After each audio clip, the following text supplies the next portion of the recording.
Indices and shirt, जिसका हिंदी होता है कड़ी और घातांक। इसके पार्ट 1 को स्टार्ट करने जा रहे हैं। तो इसमें हम लोग सिर्फ इसके आज कॉन्सेप्ट और उसी के साथ साथ क्वेश्चन को भी सॉल्व करेंगे।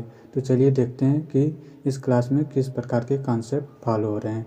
तो हम देखेंगे कि आधार और घातांक की पहचान, जैसे कि किसी भी संख्या में आधार किसे कहते हैं और घातांक किसे कहते हैं, उसको हम लोग समझेंगे। जैसे कि यहाँ पर 16 को हम लोग क्या लिख सकते हैं, 2 गुणे 2 गुणे 2 गुणे 2। जैसे 2 दूना के 4 दूना के 8 दूना के 16, तो इसको हम लोग 2 के घाते 4 भी लिख सकते हैं। जैसे 4 बार 2 2 है, तो इसलिए 2 के घाते 4 भी लिख सकते हैं। तो जो 4 होता है इसको हम लोग घातांक कहते हैं, इसको हम लोग घातांक कहते हैं। और जो 2 होता है इसको हम लोग आधार कहते हैं। बस हमें यही समझना था कि आधार किसे कहते हैं और घातांक किसे कहते हैं। इसका आगे सवाल में क्वेश्चन में जो इसका उपयोग होता है कि आधार किसे कहते हैं, घातांक किसे कहते हैं, आगे क्लास में भी उसका इन सब का उपयोग होता है, पहचानना होता है कि कैसे कैसे किया जाता है, जो कि एग्जाम में इस टाइप के क्वेश्चन पूछे जाते हैं। और वैसे ही यहाँ पर 32 है, 32 को भी हम लोग क्या लिख सकते हैं, 2 गुणे 2 गुणे 2 गुणे 2 गुणे 2। मतलब ये 2 गुणे 2 गुणे 2 कहाँ से आ रहा है, मतलब कैसे पता करेंगे, तो इसका हम लोग गुणनखंड मतलब कि इसका फैक्टर निकालेंगे। मतलब 32 का फैक्टर, जैसे 2 से भाग दे देंगे तो क्या आ जाएगा यहाँ पर 16, फिर 2 से भाग दे देंगे तो क्या आ जाएगा यहाँ पर 8, फिर 2 से भाग दे देंगे तो क्या आ जाएगा 4, फिर वैसे ही 2 से भाग देंगे तो 2, फिर 2 से भाग दे देंगे 1। मतलब कि कितना बार 2, फिर 2 1 यहाँ पर 5, मतलब 2 2 1 4 1 5, 5 बार 2 2 है, तो इसको हम लोग कैसे लिख सकते हैं, 2 के घाते 5। तो इस प्रकार से हम लोग 2 2 को याद कर रहे हैं।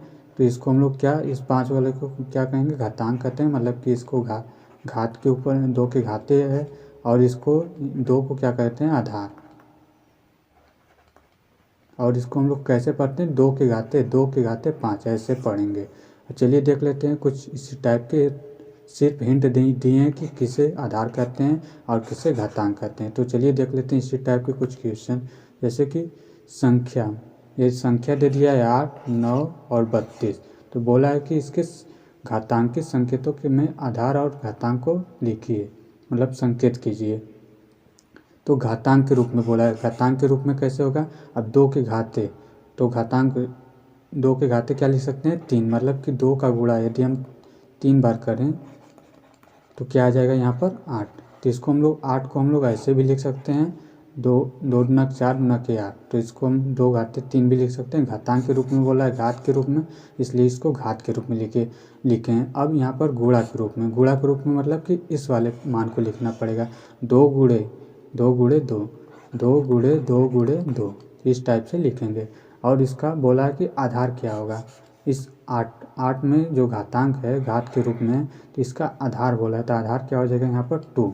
इसको 2 को क्या करते हैं, आधार कहते हैं हम लोग। तो इसका आधार पूछा है 2, और इसको क्या कहते हैं, घातांक। तो घातांक क्या हो जाएगा 3। उसी प्रकार यहाँ पर क्या है, 9 है, 9 को क्या लिख सकते हैं हम लोग, 3 के घाते 2, 3 त्रिका 9, 3 गुणे 3 लिख देंगे। तो 3 का गुणा 3 बार करेंगे तो क्या आ जाएगा 9, या तो इसको हम लोग तो 3 के घाते 2 लिख सकते हैं। तो यहाँ पर घातांक के रूप में बोला तो घातांक के रूप में ऐसे लिख देंगे। और संख्या बोलता है 3 के घाते 2 का मान क्या हो जाएगा, तो 9 हो जाएगा। और इसी प्रकार इसको गुणा के रूप में बोला है तो गुणा 3 गुणे 3, इस प्रकार लिखेंगे। और इसका घात आधार क्या हो जाएगा, आधार बोला है तो आधार इसका 3 हो जाएगा, 3 लिख देंगे। और यहाँ पर क्या 2 है तो 2 लिख देंगे, इसका घातांक क्या हो जाएगा 2। और इसी प्रकार 32 का भी हम ऊपर देखें तो क्या हो जाएगा, यहाँ पर 2 के घाते 5। और यहाँ पर 2 गुणे 2 गुणे 2 गुणे 2 गुणे 2। अभी कहाँ से आ रहा है, इसका हम लोग गुणनखंड, अभी देखें ऊपर कैसे गुणनखंड फैक्टर ज्ञात करते हैं, उसी टाइप से हम लोग ज्ञात कर सकते हैं। मतलब आधार क्या हो जाएगा यहाँ पर इसका 2, और घातांक क्या हो जाएगा 5, इस टाइप से हम लोग ज्ञात करते हैं। चलिए आगे क्वेश्चन, अगला क्वेश्चन क्या है यहाँ पर, 3 के घाते 4 और तथा 4 के घाते 3 में कौन सी संख्या बड़ी है और क्यों। अब बोला 3 के घाते 4 में और 4 के घाते 3 में कौन सी संख्या बड़ी है, तो हम लोग कैसे ज्ञात करेंगे। यहाँ पर 3 के घाते 4 मतलब 3 का 4 बार गुणा किया है, 3 गुणे 3 गुणे 3। अब इसका मान क्या हो जाएगा, 3 त्रिका 9 त्रिक 27 तियाँ 81, इसका मान हो गया 81।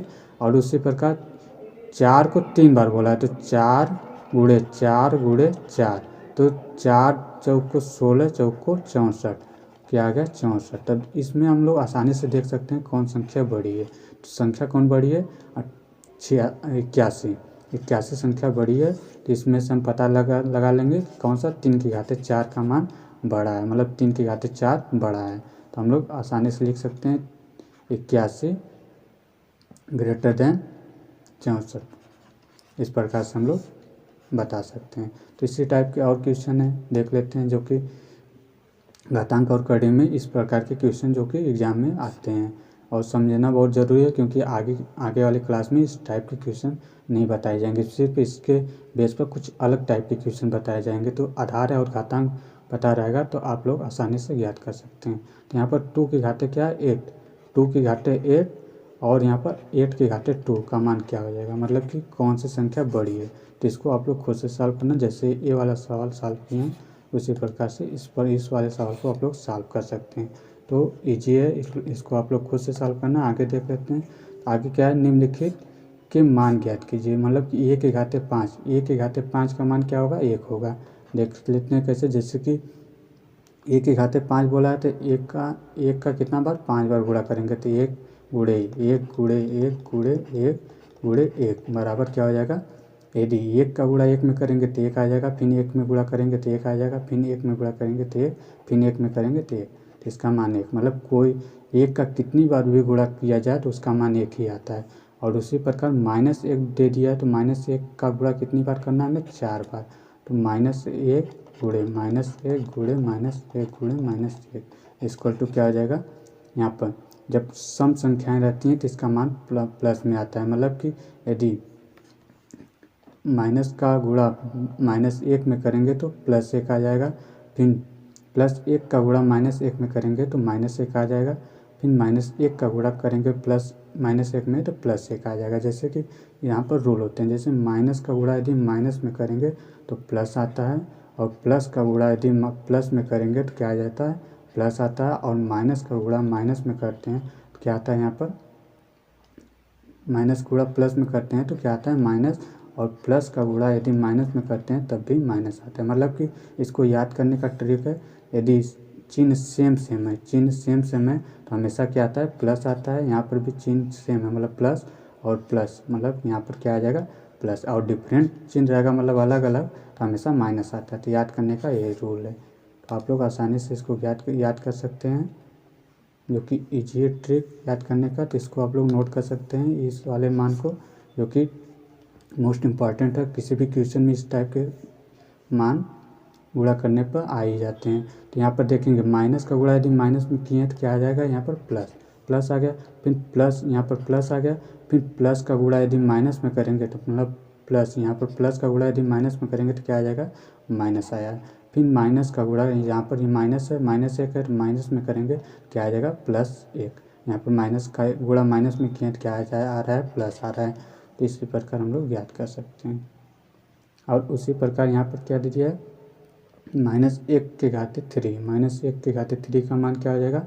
-1 होगा, क्योंकि यहाँ पर मतलब विषम संख्या है, 3 विषम है, इसीलिए माइनस आएगा। तो -1 गुणे -1 गुणे -1 बराबर क्या आ जाता है? -1।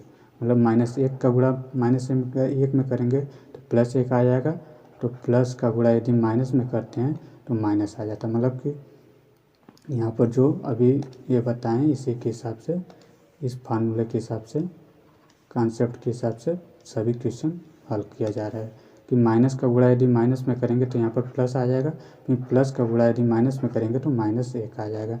इसी प्रकार हम लोग आसानी से याद कर सकते हैं। और इसी प्रकार इसको भी याद कर सकते हैं, जैसे कि क्या दे दिया है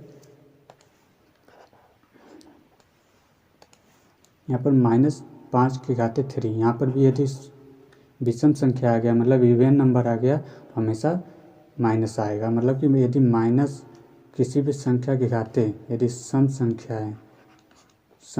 है, यहाँ पर माइनस है, यदि माइनस ऋणात्मक मान है कोई, उसके घातें सम संख्या है तो उसका मान पॉजिटिव में आता है। यदि यहाँ पर माइनस ऋणात्मक मान है, उसके घातें विषम संख्या है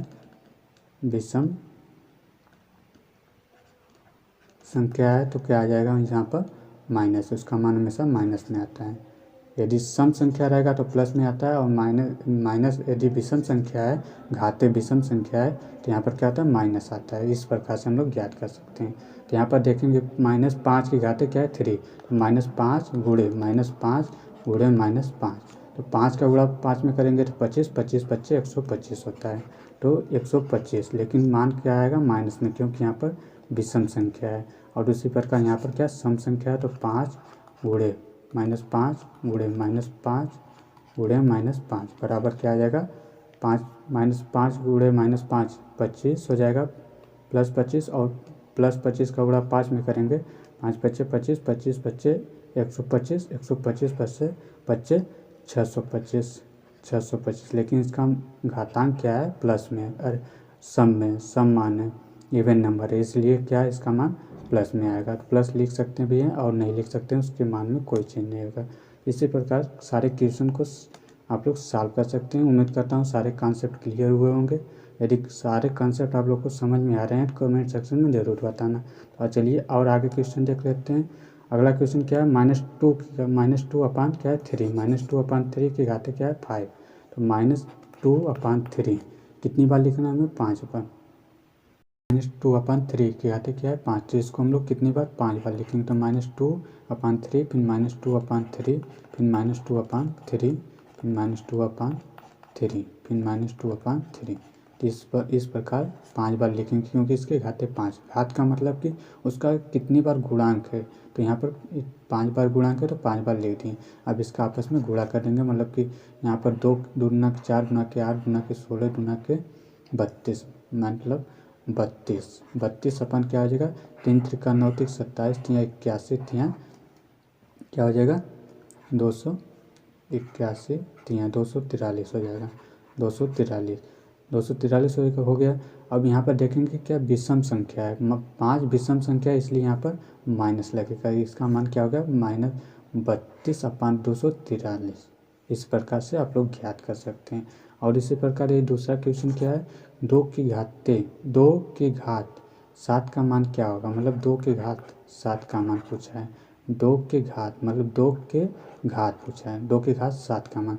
तो 2 को कितने बार, 7 बार लिखेंगे, 2 गुणे 2 गुणे 2 गुणे 2 गुणे 2 गुणे 2, 2 2 फिर 2 हो गया।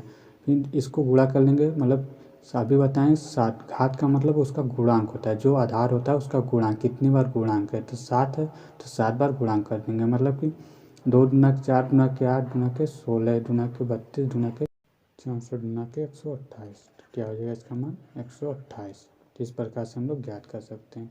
तो उम्मीद करता हूँ सारे कॉन्सेप्ट आप लोग को क्लियर हुए होंगे। तो कुछ क्वेश्चन है, ये क्वेश्चन है, आप लोग खुद से सॉल्व करना, जिससे कि आप लोग का भी कॉन्सेप्ट क्लियर हो जाएगा। तो आगे नेक्स्ट डे हम लोग इसके नियम, मतलब घातांक, इसमें बस घातांक और आधार को समझें क्या होता है। अगले क्लास में हम लोग घातांक के नियम और करड़ी के नियम पढ़ेंगे, जो कि शायद करड़ी और घातांक का ही एक चैप्टर होता है, उसी का पार्ट है घातांक और करड़ी। तो उम्मीद करता हूँ सारे कॉन्सेप्ट क्लियर हुए होंगे। यदि सारे कॉन्सेप्ट क्लियर हैं तो कमेंट सेक्शन में ज़रूर बताना। यदि क्लास अच्छा लगा हो तो इसको शेयर ज़रूर करना। तो चलिए मिलते हैं अगले नेक्स्ट डे, तब तक के लिए जय हिंद।